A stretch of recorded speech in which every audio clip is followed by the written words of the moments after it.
Bonjour à tous, je vais vous parler de la fête du vélo à la Côte-Saint-André. Je suis vraiment désolée de ne pas être parmi vous aujourd'hui, mais je suis en réunion de préparation avec les élus de ma communauté de communes pour la 3e édition de Tous à vélo. Ah, la Côte-Saint-André, bourg-centre de 5000 habitants, au cœur de Bièvre-Isère Communauté, que j'ai l'habitude de nommer le No Vélo Land. Mais ça va changer. Un projet cyclable va voir le jour à l'est de la Via Rona et au nord de la Belle Via. 50 km de voies cyclables reliant la route des Cinq-Lacs ainsi que Grenoble à Lyon. Sans compter un maillage intercommunal, finançable par tous les appels à projets, que je rappelle à chaque rencontre au fil de l'année. Car la continuité du lien, c'est la continuité des cheminements cyclables. Oh, elle est bien celle-ci, on va la garder. Ces fêtes du vélo ont lieu grâce à une enquête citoyenne menée en 2019 par les élus intercommunaux de mon territoire qui prouve que les habitants ont envie de refaire du vélo, soit pour se balader, soit pour aller au travail. J'ai donc bien la preuve que le sujet vélo intéresse la population.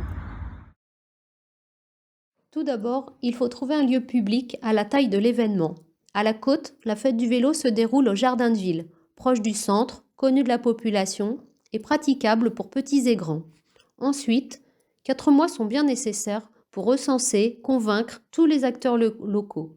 Et aux surprises, on en trouve. Des clubs cyclistes, la Fondation d'Auteuil et son projet de Sun Trip, un libraire, un marchand de vélo, le lycée agricole et son option RAID multisport, des associations branchées écologie, mais surtout les fameux stands institutionnels, l'Office du tourisme, la mairie avec son service urbanisme, son centre social et le Conseil des jeunes citoyens, le service mobilité de la communauté de communes, des simulateurs prêtés par le département. Il y a même une nounou qui est venue exposer avec son vélo cargo pour transporter ses bouts de chou. Bref, plus de 25 stands à disposition des visiteurs.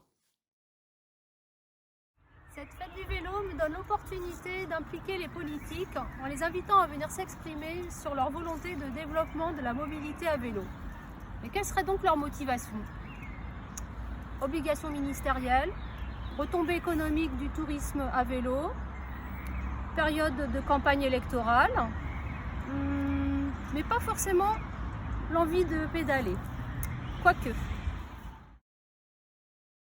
Avec eux, je programme la date de cette fête, car il est impératif qu'ils soient présents auprès de leurs équipes sur leur stand institutionnel. Tout d'abord, l'entrée est gratuite pour les visiteurs ainsi que pour les exposants. Chacun vient avec son matériel et une grande solidarité permet le confort de chacun. Les seules transactions commerciales concernent la buvette du torréfacteur, la vente des livres du stand de librairie et la vente de vélos du vélociste. À tous ces businessmen, je leur demande un petit pourcentage qui me permettra d'offrir un plateau repas aux exposants. Façon de les remercier de leur présence. Ensuite, de la communication. Profitez de l'événement Mais à vélo qui permet un kit de communication et qui recense sur son site toutes les fêtes du vélo en France. Ah, très important, invitez tous les médias. Comme les élus politiques sont présents, c'est une bonne motivation pour les journalistes. Une interview sur France Bleu Isère, un correspondant du Dauphiné Libéré. Inscrire l'événement sur les agendas culturels des communes. Bien souvent, il y a un portail commun via l'Office du tourisme, par exemple. Enfin, ce jour-là, le parc est animé. Il y a un pucier du vélo. Groupama, qui est partenaire d'une équipe cycliste du Tour de France, fait gagner un VTT. Je fais un discours engagé pour que les politiques entendent et constatent les intérêts et les obligations de la mobilité à vélo. Depuis 2 ans, la municipalité et Bièvre-Isère Communauté ont la gentillesse de se partager une facture de 1 800 € pour que les enfants et les grands s'amusent sur un parcours agilité.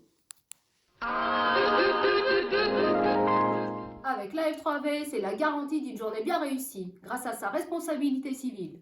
La F3V, on vous déroule le tapis rouge, c'est la notoriété assurée. Au stand, les copains de la F3V, c'est toujours le bon conseil. Et en plus, ils vous mettent à disposition le badge, les bâches, le kakémono, le masque, c'est fini.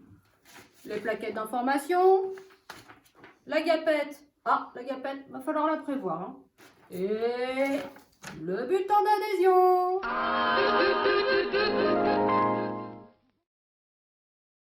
Mais cette année, les amis, l'heure est grave. C'est pas gagné. Plusieurs exposants ne seront pas présents et les politiques ne me financent plus le parcours agilité. Après avoir cherché à comprendre, j'ai décidé de passer la vitesse supérieure. Une vélorussion. Je prévois des départs de différents villages alentours où des cyclistes convaincus convergeront vers le jardin de ville de la Côte Saint-André. Monsieur le député financera bien mon parcours agilité. Et les copains de la F3V seront présents, j'espère, pour la 3e édition de Tous à vélo. Merci de votre attention.